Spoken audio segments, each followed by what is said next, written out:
Okay, Torah Anytime and YouTube people. We're on Perek Aleph Pasuk Ches in Bereishis. So in the Pasuk Ches it says, Vayikra Elokim lo rakia shamayim, page 4, fifth line from the top. Hashem called the rakia shamayim, Vayi erev vayivoker yom sheni. It was evening and it was morning. We see from the Torah, by the way, that the way the Jews, the way we count the day, it starts at night. The day for us starts at night, as opposed to in other parts of the world where you go from midnight. Midnight starts a new day, but we go from nighttime. From nightfall is the next day. So take a look at Rashi and Pasuk Ches.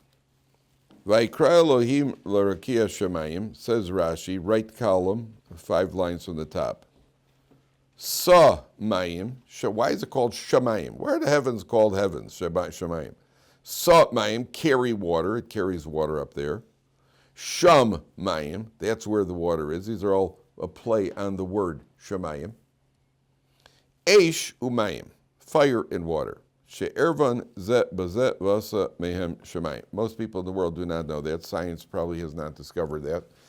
That the heavens are made of a mixture of fire and water. How do you like that? Most scientists, the heavens are, shemayim is made of a mixture of fire and water. Okay, I'm not 100% sure what that means. Most of the time when you go up there in a plane, you don't see any fire. But one of the lessons over here is that fire and water, leave that door open. Please leave that door open. Push it open. Oh, thanks. Fire and water don't mix. And fire and water do not coexist. Right? Men and women are said to be fire and water. He laughs. Yeah, guess which one's the fire? Right. Yet somehow they do coexist, which is a miracle. But fire and water do not coexist. Yet the heavens are made of a mixture of fire and water. So I told you, those of you who were not here on Monday, that when we go to creation, I'm not investigating it on focusing on how creation took place, because it's beyond our comprehension anyway. I'm more focused on what we're supposed to learn from it. Not how it happened. How it happened, you're not about to go creating heavens and earth anyway, so it doesn't apply to you as it does as much. But the lessons as a human being do apply to us. So one of the Farshim says over here, I think it's Rav Moshe Feinstein, if I'm not mistaken. Rav Moshe Feinstein says the Torah is telling us that if fire and water were used in the creation of the world, that means that there's something about that means that there's a certain inherent characteristic in human beings that is made up of fire and water. And what that means is that we are meant the same way that fire and water are polar opposites as far as their essence. We are made up of different midos. We are made up of different character traits. Human beings are made of different character traits, and we have to realize that we have to activate those character traits. I'll give you an example. For example, there are sometimes in life that you have to be patient. And there are sometimes in life that you have to push and not be patient. Sometimes you have to be patient. Sometimes it's one of the biggest challenges of a parent. Because for parents, sometimes in life you have to be very patient with kids. Someone once said raising children is like baking bread. It's a slow process. And if you do it too fast, you're going to end up with an outside crust that's overdone and the inside that's underdone. It's a very interesting statement, by the way. The outside of your kid may look like it's the inside is completely underbaked, right? Which then has ramifications down the line. So the same thing when it comes to midos, you have to sometimes be patient. Sometimes you have to be very patient with kids, teenagers especially. Sometimes you got to push. Sometimes parents have to know that now it's not time to be patient. Come on, guys, let's get moving. And it's a very, very delicate balance. And in our own life, we have to know sometimes we have to be patient. And sometimes we have to push ourselves. There's certain areas in our own growth. Maybe we could turn on the air conditioning. Now it's getting warm. Sometimes we have to in our own growth. There are certain areas where we have to be patient. In certain areas we have to push ourselves a little bit, and we can't jump to levels too far. We can't jump fast, too far is not healthy in our growth as Jews. And sometimes we could push a little bit. We could do a little bit more. We're capable of more. There are this certainly applies nowadays. There are certain people who are extremely calm, very calm people. Just nothing gets them nervous. And there are other people who tend to be nervous. Some people are very, very nervous. And here, within our own personality, here we have to be able to relate to other people. Some people are very, some people, I had a kid in the other yeshiva that I was talking to. He's nervous about the war. He's nervous. Kid is nervous. And it's not a girl, it's a boy. He's nervous. I said to him, what are you nervous about? He said to me, the war. So I said to him, are you worried that you're going to be drafted and sent to the front? He goes, no. I said, are you worried that you're going to get hit by a missile? He goes, no. So I said, so what are you worried about? The war. I'm trying to explain to you, you don't have anything to be nervous about. But there are people who are nervous. There are people who are nervous on airplanes. People are nervous. That's one of the most common phobias. People are afraid of flying. What are you afraid of? And the kid said, when I said this to the kid, he said to me, yeah, I'm nervous about that too. He said to me, yeah, I'm nervous about it. I said, what happens? He said, the plane hits turbulence. So what are you worried about? You're worried about the plane's just going to disintegrate. There are people who are nervous about that. They're just worried that the plane is just going to fall apart. And but you're bouncing around 35,000 feet up in the air. It's nerve-wracking. If you think about it logically, how many major airline planes have disintegrated in turbulence? Exactly 0. Right? There could be other problems. Most of the problems have been on the ground. Most of the worst plane accidents have been on the ground. The worst plane accident in history was in the Canary Islands. It was a KLM and a TWA hit each other. Over 500 people were killed. The TWA plane was the pilot of the TWA plane. This I think we're going back in 1970-something or other. The TWA plane pilot was a pilot who trained other pilots. And he ignored it, so he decided to take off. He was in a hurry to get back to Amsterdam, KLM Airlines. And as he took off, he started taking off. Before he had absolute clearance, he started taking off, and just then a TWA plane was landing. And all of a sudden, the TWA plane hits the runway and sees another plane broadside, tried to leapfrog it. That was all the pilots could do at that time. They tried to pull it, leapfrog it, and the planes crashed over. I think 34 people survived. Over 500 people were killed. That was on the ground. Planes in the air don't disintegrate in the air. Wings don't fall off of planes in midair, right? And not only that, I once saw a study, the cabin crew, the flight attendants, they actually enjoy turbulence. Don't ask me why. Probably because then everybody's got to stay in their seat, can't bother them. They said they actually enjoy turbulence. And I once spoke to a guy on the plane, one of the cabin crew members, because I was asking, it was on a long flight. The guy disappeared for a while. He goes and sleeps. They have a place where they sleep on the plane upstairs. So he said to me he actually sleeps better on the plane than he does at home because the bouncing around, somehow the bouncing around he's more comfortable with. That's what the guy told me. A guy's a cabin crew member. You're nervous? Okay, we have to be sensitive to other people. You can't tell somebody, don't be nervous. You could try to explain to somebody why they shouldn't be nervous. Because there's no end to nervousness in life. Every time a person gets a headache, chas v'shalom, it's a terror, anything is possible. If a person's nervous about getting their home today getting hit by a missile, they've only had one good shot, by the way. They took out a mosque, right? They hit a mosque in Abu Ghosh, right near where my son lives, in Tulstone. Right? They hit a mosque, right? They hit a mosque. Of all things, they took out a mosque, right? And then you wonder if Hashem's running the show or not. They took out a mosque. They hit a mosque. So what are the chances of getting hit? A person's house could get hit by lightning also. Okay, so that's not our job. Is to realize that I may be a very calm person, which, by the way, I'm not, right? But even though I'm one of these guys who just, nothing bothers you, never get nervous. But there are people who do, and you have to relate to other people. Sometimes there are certain people in life who need to be encouraged. Some people in life don't need it. Most people in life, some people in life don't, they don't need approval from others. The other people who need compliments. I don't need to be complimented. I'm not saying me. I'm just saying there are certain people who don't need to be complimented. If you ever want to compliment me, feel free, right? But there are plenty of people. The other people who don't. Other people who need it. It's a nice tie. Thank you very much, Chaim. And so that really, what do you call it? I can't believe you said that. There's some people who need to be complimented. Some people don't need to be complimented. Some people are they're very confident of themselves without a compliment. Other people need to hear it all the time. I heard about a terrible story. You'll love it. There was a wedding. And there was a woman at the wedding, the mother of the bride. So one of her friends sees her. She says, "Oh, hi. Wow, Rachel, you look so nice." And she bursts into tears. Not happy tears. She starts crying. Did I say so? All I said was, you look so nice.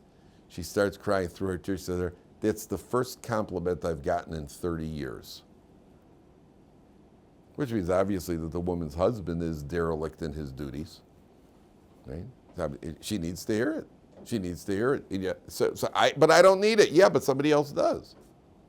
And this is what fire and water teaches us. We are made up of opposite characteristics. Sometimes you need to be humble. Most of the time we're supposed to be humble. But sometimes you got to go to the forefront.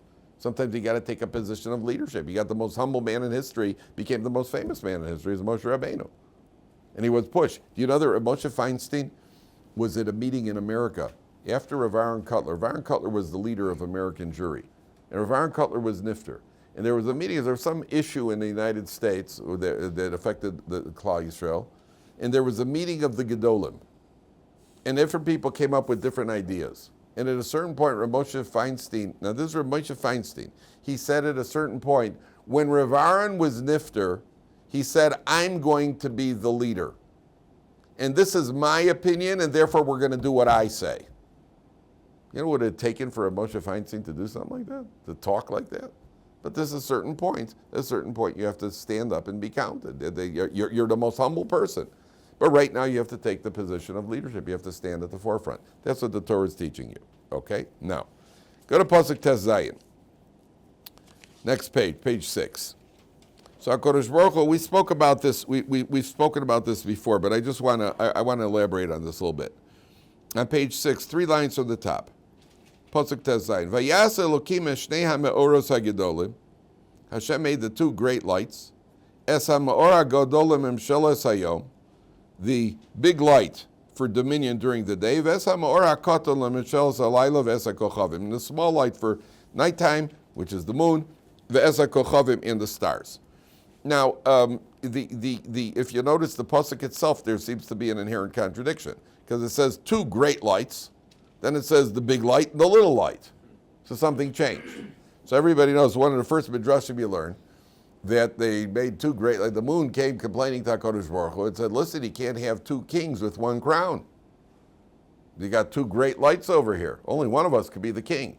So Hashem said, "You're absolutely right. Go reduce yourself.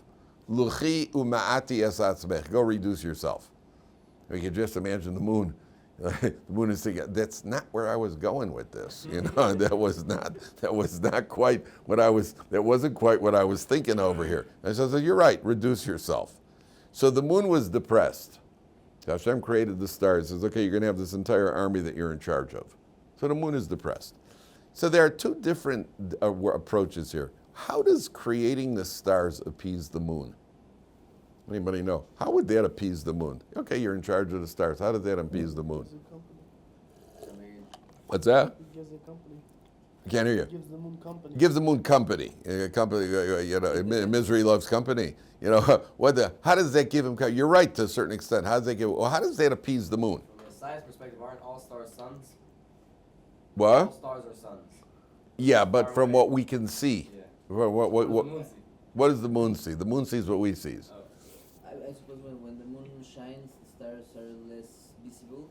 Oh. It means that in life, anytime you're feeling bad about yourself, just look and see there are people who are worse. There are people who are smaller than you. Wow, I'm not as big as him. Yeah, but you're bigger than him. That's a way of appeasing you. Listen, you feel bad because you're not as big as the sun. Yeah, but they're out there smaller than you. So you're not that small. You're pretty big. You're pretty big. You may not be the biggest, but there are plenty who are you're bigger than. That should often appease a person. I didn't get the highest grade in the class. Yeah, but you got a lot higher than a lot of other people in the class. That generally appeases a person to a certain extent, number one. Number two, I told you that the Jewish people are compared to stars. Right? Klal Yisrael is compared to stars. There are different reasons. We've spoken about this in the past. One of the most beautiful explanations that I've heard is, why are the Jews compared to stars? Why are Jews compared to stars? The answer is, because the stars from their very inception, why were they created? They were created so the moon shouldn't feel bad. That means that a Jew, the essence of a Jew, we are here to make sure people around us feel good. That's why we're compared to stars. There are other reasons. Obviously, there are a lot of us, like there are multiple. You can't count the stars, just like you can't count the Jews. And the Jews are all over the place, and so on and so forth. But the goal, the essence of a Jew is that our role in life is that those around us should feel good. That anybody who's down, the moon is low, pick them up. That's the job of a Jew. That's the job of a Jew. So I heard what do you call it? I want to tell you three incidents. The first one was there's a famous Hasidic Maisa. You probably have heard some version of it or some version or other. There was a group of Hasidim that were traveling with the Rebbe. And if anybody is using technology, please put the technology away. Take it outside or put it away. But don't look at something at technology while we're supposed to be learning Torah. There was a Hasidic Rebbe who was traveling with his Talmidim. And they got to a certain town, sort of small town on Shabbos, and they were invited in. They came to the shul, and the wealthiest man in town invited the Rebbe and his Talmidim in to join them for Shabbos lunch. So the Rebbe, for Shabbos Suda, not lunch. We don't call a Suda on Shabbos lunch. We call it a Suda. We eat lunch during the week. On Shabbos it's called a Suda. So they enjoyed the wealthiest man in town and wanted the honor of having the Rebbe come over. So the holy Rebbe comes in with his Talmidim, and they sit down at the table, and they bring out the first course. So everybody has some fish, and okay, they sing some Zmiris and tell Dvar Torah, wonderful, terrific. And then then it's time for the cholent. So they bring out the big pot of cholent, and the wealthy man honors the Rebbe with having the first taste of the cholent. The Rebbe puts in his dish, and the Rebbe eats a little bit of the cholent, and everybody's waiting politely. Then the Rebbe asks for some more cholent, so they put some more cholent in the dish, and the Rebbe knocks off a second plate of cholent, and everybody's still waiting. And eventually the Rebbe just moves his plate away, and he asks for the entire pot. And then the Rebbe goes and he knocks down the entire pot of cholent. I mean, nobody says a word. He's the holy Rebbe. And then he finishes the cholent, and he says, "Is there any more cholent?" And the guy says, "No." He goes, "Okay." And then they bring out dessert, and they have dessert, and they bench. The Rebbe says, "Thank you very much," and the Rebbe and his entourage leave. So there's like an uncomfortable silence, and the Rebbe says to his Talmidim, to his disciples, "Anybody want to ask any questions?" "No." He says, "You sure?" Yeah, no. He says, "Okay, then I'll ask the question. Why do you think that I ate all the cholent?" So the first Talmud says, well, the Rebbe wasn't feeling well, maybe he has an ulcer condition and needed to eat a lot of food very quickly to take care of the ulcer. He goes, no. Second Talmud says, the Rebbe was elevating the souls of those potatoes and meat into the higher worlds. The Rebbe says, no, not this time. Right? So they're baffled. So the Rebbe says, I'll tell you why. Because when I took the first taste of cholent, I could tell that the servant girl, the poor servant girl who works there, she got mixed up, and instead of putting oil in the cholent, she put kerosene in the cholent. And I know that if the wealthy man would find out she made such a mistake, especially with us there, he'd fire her immediately. She needs this job. The poor orphan girl needs this job. So I ate the cholent, and I knew that I couldn't do it. If you guys would eat it, somebody would make a comment. So I took on the embarrassment on myself, and I ate the entire cholent so that she should be spared the embarrassment. Right? Just do me a favor, nobody light a match around me. And the Rebbe asks for a cigarette, and boom. No, that part of the story didn't happen. You stop and think that that's the job. That's why we're compared to stars. To spare her the embarrassment and the shame, the embarrassment that the Rebbe used to do. It's a famous Hasidic Maisa. Every Chassidus group tells it about their Rebbe, But so I don't know which Rebbe it was. But the idea that listen, that's what we're here for. That's what we're here for. Yeah. Is Rachel like Rachel and Leah. Exactly. What did Rachel do? Rachel was willing to embarrass herself. She was willing to take on the what do you call it? The humiliation that Sarah should not be. She didn't embarrass herself, but she managed to have Leah spare. Can you imagine if Leah would be brought into the chuppah? Imagine a kala. And they bring it to the chuppah, and the chazan says, wrong one, good try. And where does that leave the girl? Wrong one, good try. He got you this time, loved one. Right? But where does that leave the kala? And in order to spare, the Gemara says openly, in order to spare her sister the embarrassment, she was willing to give up her husband. I mean, you think about that. It's mind-boggling what Rachel did. It's beyond anybody's comprehension. Because she didn't know she was going to marry Yaakov at that point. For all she knew, she was going to marry Esav now. Because there were 2 sons and 2 daughters. And she gave up this world. She gave up what should possibly be a world to come. That's the magnitude of a Rachel. That's what a Rachel is. So I just heard recently there was a Rebbe in the first Kita Aleph Rebbe, the first grade Rebbe, and it was the first day of school, and the kids came to school, came to the cheder, and their little kids are nervous, first grade, and they're nervous, and each kid, as the Rebbe walks in, each kid is standing by his desk, and some of the kids are already, a little weepy, and some of the kids, you could just see they're a bunch of nervous little kids. They're 5 years old, 6 years old. And the Rebbe walks over and he sees one of the kids, and there's like a puddle developing under his where he's standing. Like you could imagine, if the other kids find out about this is bad. Kids say, he's there's a puddle. So the Rebbe picks up, the Rebbe was standing there, he starts walking around the room, saying hello to all the kids, and he happened to be holding a cup of water. And as he gets close to this kid, he pretended to stumble, and he poured the water all over the kid. He said, "Oi, I'm sorry, I feel terrible. Go to the office and tell them to help them change your pants." I said, nobody should know that the kid, what do you call it? Can you imagine the brilliance of the Rebbe? That's a star. That's a kochavimar. That's a kochavimar. So that's what we're compared to the stars over here, because the stars were created at the very inception to help the moon to get over its pain. That's the job of a Torah Jew. If you see anybody in pain, try to help them get over it. And certainly not to cause any pain. That's what it's unbelievable. I just saw this story recently. My mother was once, she went away with a group of women.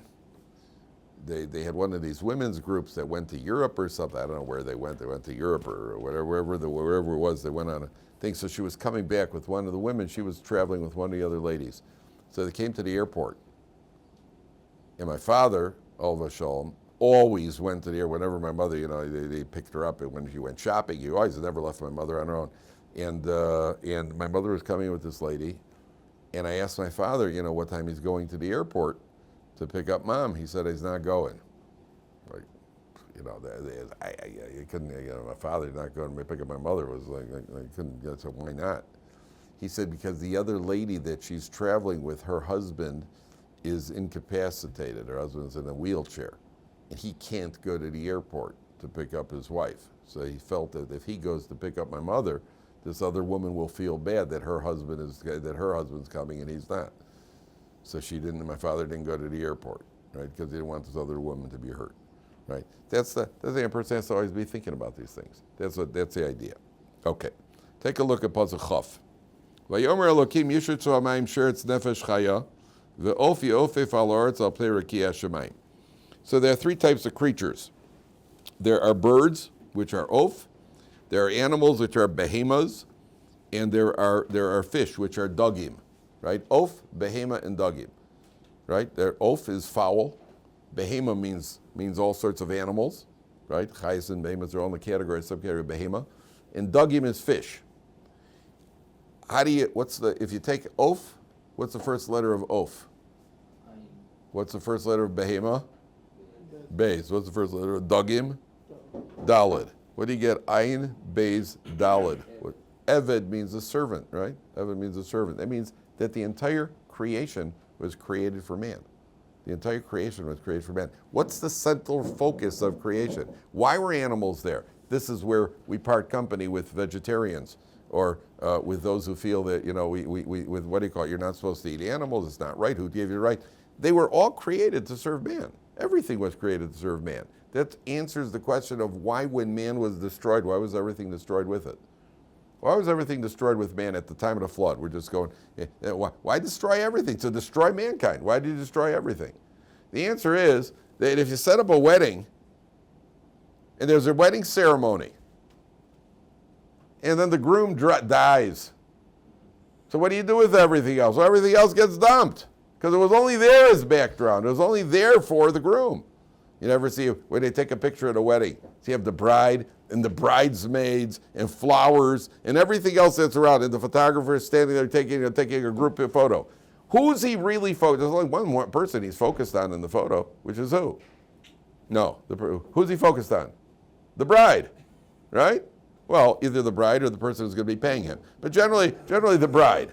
Right? So he's focused on, everybody's in the group and everybody's in the picture. But if the bride wouldn't be there, so there would be no picture. So who needs the photographer and who needs the bridesmaids and everything else? So the whole thing's over. I told you I had a guy here who told me he was at a wedding. I'm only laughing. You had to see the look on the guy's face. The guy told me this here. The guy told me he was at a wedding, and the chassan and kala, they have the chuppah. The chassan and kala go into the yichud room.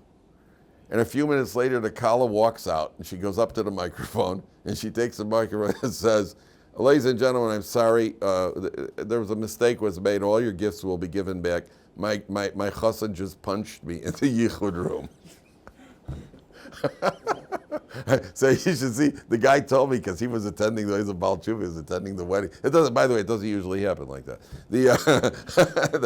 And he told me that he was sitting there at the table, and all of a sudden she comes up and goes up to the microphone, and he's like, "What?" He's like, well, I said, "Menachem, how did you feel about it?" He goes, "I mean, this is bad. I was hungry, and that meant there wasn't going to be a meal." That's it. Wedding's over. Wedding's over. Yeah, that's the only time.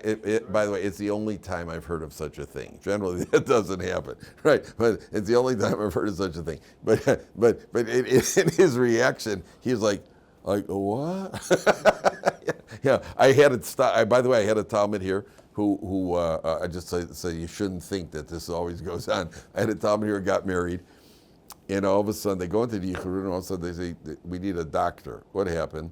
The ring was on her finger was very tight, and her finger was starting to turn blue. So they call, I don't know why you call a doctor. You need a plumber, not a doctor. So they call a doctor to try to what do you call it? They brought in something, put something. What do you call it? Something fails. Nothing wasn't coming off. They had to leave the chassan, the cousin and Kala had to leave the chassan and go to the emergency room, and in the emergency room they cut it off.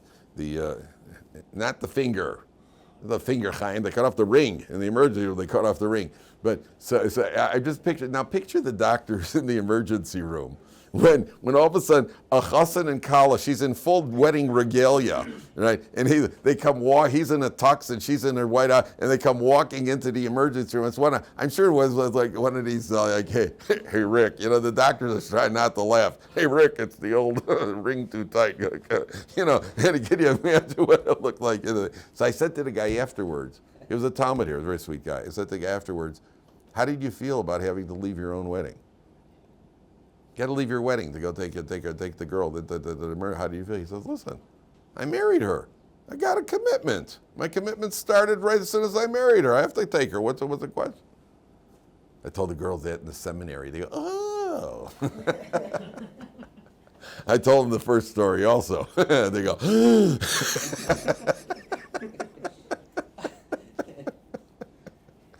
So, what can you do? That's but it's usually the latter. I never heard of that. I mean, listen, there are all sorts of strange people in the world. Why would God go Michigan her? They go punches her. Anyway, and do you know that a man who hits his wife under any circumstances, a man that ever hits his wife, a basin could demand that he give her a get. You hit her. What are you hitting her? That's an unacceptable behavior, and it's grounds for divorce. Okay, the guy's a mishugginer. All sorts of people in the world. Okay, now take a look at Pasuk Chavav. So HaKadosh Baruch Hu creates the various creatures. And they're there to serve us. That's why the Rashi Tevos of Oaf, Behema, and Dug. 3 types of creatures. Fowl, fish, and animals, beasts, is Eved. Eved means a servant. They are there to serve man. Man is the pinnacle of creation, and the pinnacle of man is the Jewish people, whether people want to admit it or not. Now, take a look at page 8. Pasuk Chavav. Vayomer Elokim Nase Adam B'Tzalmeinu. Let us make man b'dimutzi d'musenu v'yirdu b'dgasayim v'ofa shemayim v'behema v'chol ha'aretz v'chol ha'remetz ha'remetz ha'aretz. Let us make man, and man is going to rule over the animals. Okay, this is what I wanted to get to today. Take a look at Rashi. Nase an Adam. Now, we got to read this whole Rashi here. Says Rashi, first Rashi on the page. An v'sanusa shel HaKadosh Baruch Hu lo madukan. We learn HaKadosh Baruch Hu's humility. Lefi she'adam b'dmus ha'malachim v'yiskanu bo. Man is made in the image of the angels, and therefore they'll be jealous. Lefichach nimlach bahem. Therefore, HaKadosh Baruch Hu took counsel with the angels. Let us make man.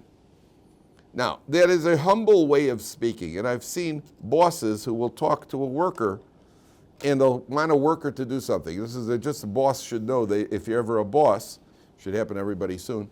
If you ever become a boss, so when you want to get an employee to do something, so you don't say, go take care, get that file done, right? You say to an employee, or you say to an employee, do you think it's a good idea that we should get this file done today? Would you mind taking care of this file today? Is it okay? Could I impose on you to talk in a more humble way? People are more responsive. When you tell people what to do, they're going to do what you tell them to do, but then there's resentment. And therefore Hashem says, shall we make man? Okay, now, take a look at take a look at Rashi, the next Rashi.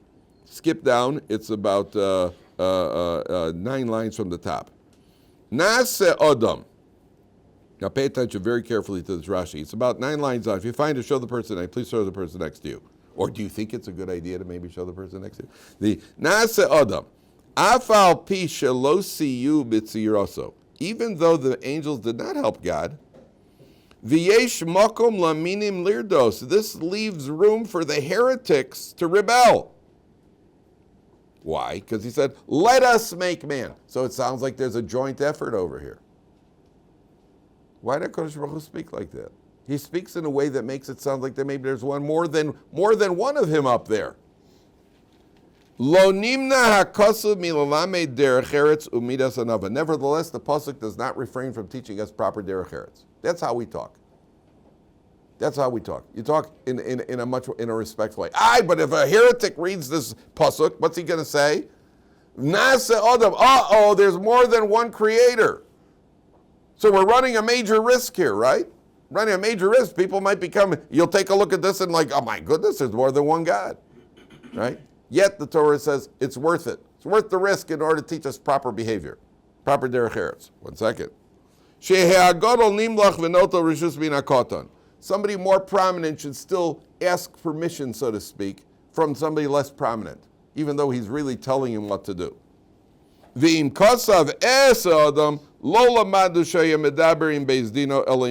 said, I will make man, so we only hear that he's talking to himself. The response to the heretics is written right alongside it. Because the next pasuk says, Vayivra esa Adam. It says, he created man. So the heretics have to reconcile that. The first one says, we'll create man, then it says, he created man. So it says openly that he did it alone. So we don't have to worry about the fact that that sounds like there are more than one God. Yet, it begs a question. What about the risk factor over here? What about the risk? Let's say they never get to the second pasuk. They close the Chumash after the first pasuk because they already see there's more than one God. Now what? So the answer, there's several approaches here. Number one, Rashi says it's worth the risk. We got to learn derech eretz. You got to learn proper behavior. Proper behavior means the more prominent one consults with the less prominent one. That's what the Torah wants to teach us, even at the risk of people becoming heretics. But I saw the commentaries say, unfortunately, there's no risk. Do you know anybody who's a heretic because of this pasuk? You ever met anybody who's a heretic? By the way, when do people learn this pasuk? At what age do most Jews learn this pasuk? 5, 6 years old. You know, my 5, 6-year-old grandchildren, my children, myself, it's not like, Nase Adam. Rashi says he's talking to the Malachim. And then the 5-year-old says, no way, I'm out. You know, I haven't met the 5-year-old. The 5-year-old reads the pasuk, then goes and beats up his sister. He's not a philosopher. He's he's a man of action. He's a man of few words. I haven't met any 6-year-olds who all of a sudden read this and say, well, it can't be true, and throw off their yarmulke, right? Because most 5- and 6-year-olds are reading this while the Rebbe is giving them treats in cheder. And for a treat, I'll be a heretic. All right, I'll stomach it as long as you give me another wafer. You know, they're good with it. They have no problem. So what kind of risk are you talking about? Where is the risk over here? The Torah is really teaching you, if you're looking for an excuse, you'll find an excuse. Oh, must be the Lord. Lee says, Nasa. All right, hey, you're looking for your excuse. You're looking for an excuse, I'll give you plenty other excuses. If a person's looking for an excuse. And therefore the Torah over here is teaching you there is no risk over here.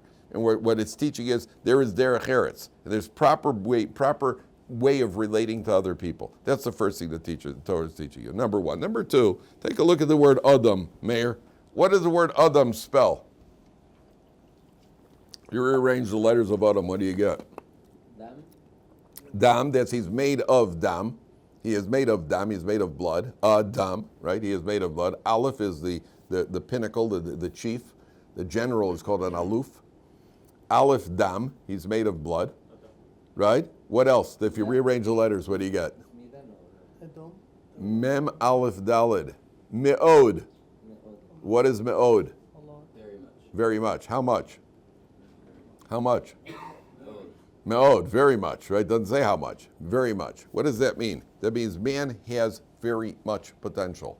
How much? Very much. Man has potential, as Rav Hutner says. The Adam in Me'od is the same word. Same letters.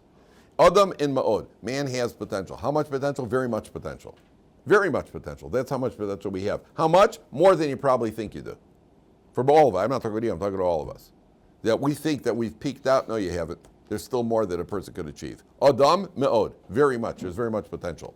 So, the number one. Number two, or number three, who is God speaking to here?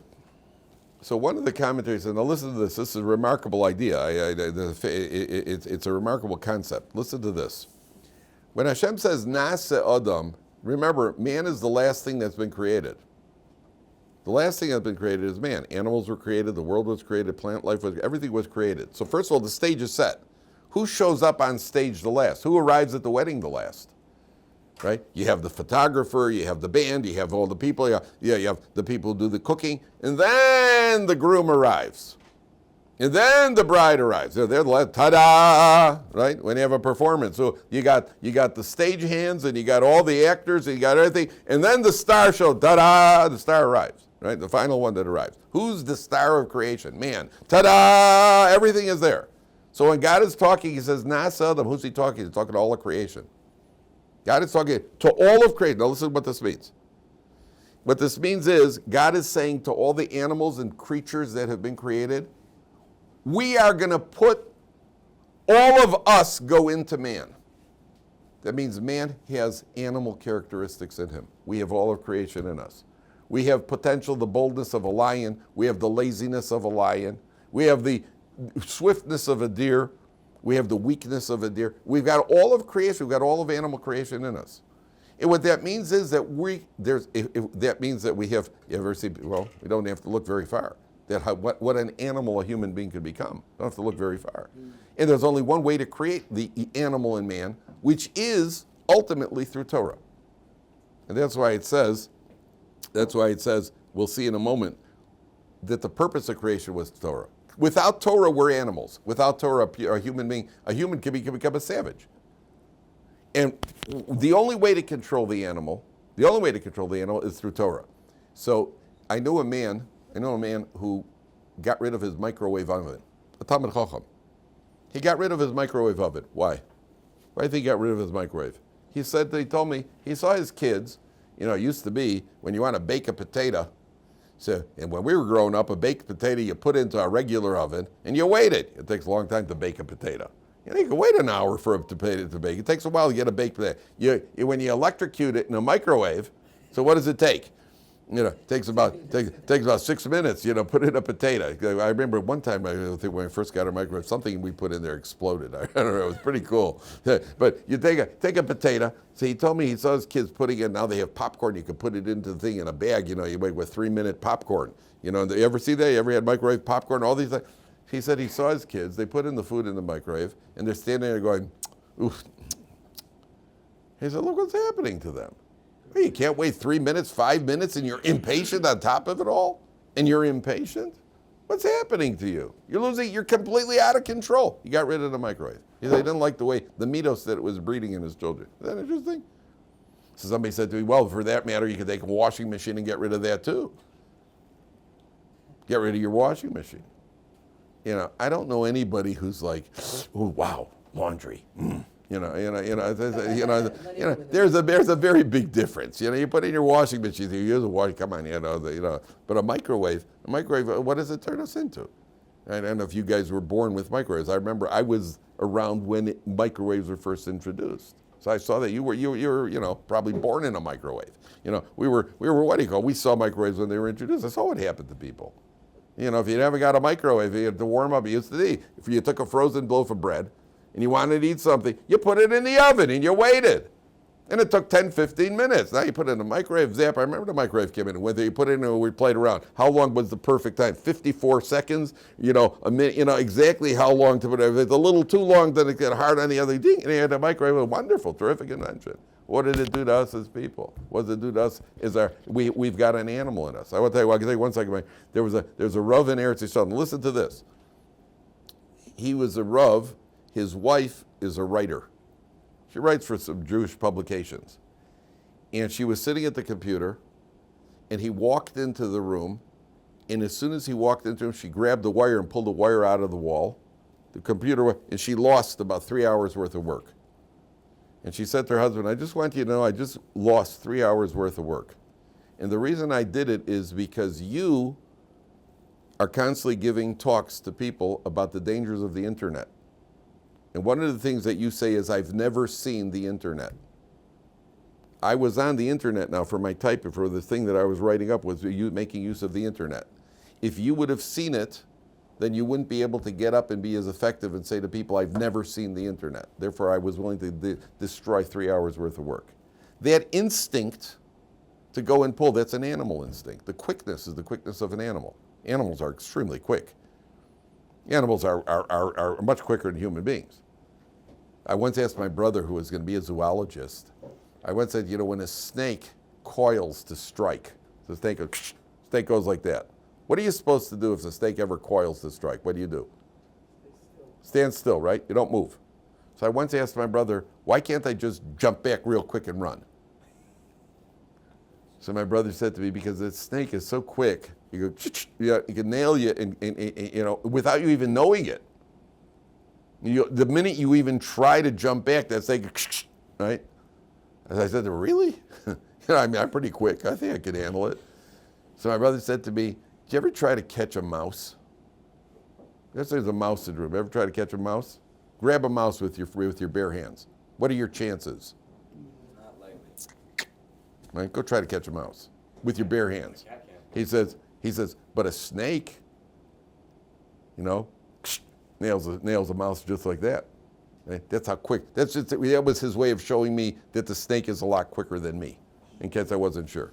A woman whose instinct is to grab a wire and pull it out so her husband could give more shiurim, that's making use of that animal instinct. So we all have animal in us. It could be used positive and it could be used negative, but we all have animal in us. That's what there is. That's nasa adam. God is talking to the entire bria, the entire creation. Yeah, Mayor, good. I just wanted to mention that. So we could say that the phones and how the instant messengers work has brought the more animalistic, because people is so impatient. 100%. For even for a second. 100%. The person is not responding and people are losing. 100%. Has it made us better people? Has it made us more patient people? I see a guy stand in front of. I've seen this where the guy's got a computer, and it takes an extra 10 seconds for something. It's a dinosaur. For another 10 seconds. Okay? Do you think that we are more patient than our grandparents? You know that in as late as 1950, to fly from America to Israel in the 1950s was a series of 5 8-hour flights on little propeller planes. That's what they had in the 50s. 5 8-hour flights. You flew from New York to Nova Scotia to what do you call it? To five flights. Today, to make it from America to Israel, I was on a flight once. It was under 10 hours. 9.5 hours. They caught the tailwind. It was 9.5 hours from America to Israel. So you go to the airport and your flight you want to fly those days. And in the 20s, you took a ship, which took you about 3 weeks. You said goodbye to your family and never saw them again. Today, you get on a plane. So you fly from America. So you get to the airport and they show you the plane is delayed by a half hour. Half hour delay. Well, we just don't want to, we're just checking. We don't want the engine to fall off at 35,000 feet. Well, all right, but hurry up. That's our what do you call it? That doesn't make us. He's 100% right. Doesn't make us more patient. We're less patient. We expect everything instantly. That's exactly what the Torah. And you need a Torah to control it. Phones, texts, that, the other. The minute somebody doesn't answer your text, hey, chas v'shalom, they didn't answer your text. Chas v'shalom, somebody didn't get back to you. They get within 30 for these important things that you're dealing with in life, whatever nonsense it is that people are up to. That's exactly what the Torah is talking about. All right.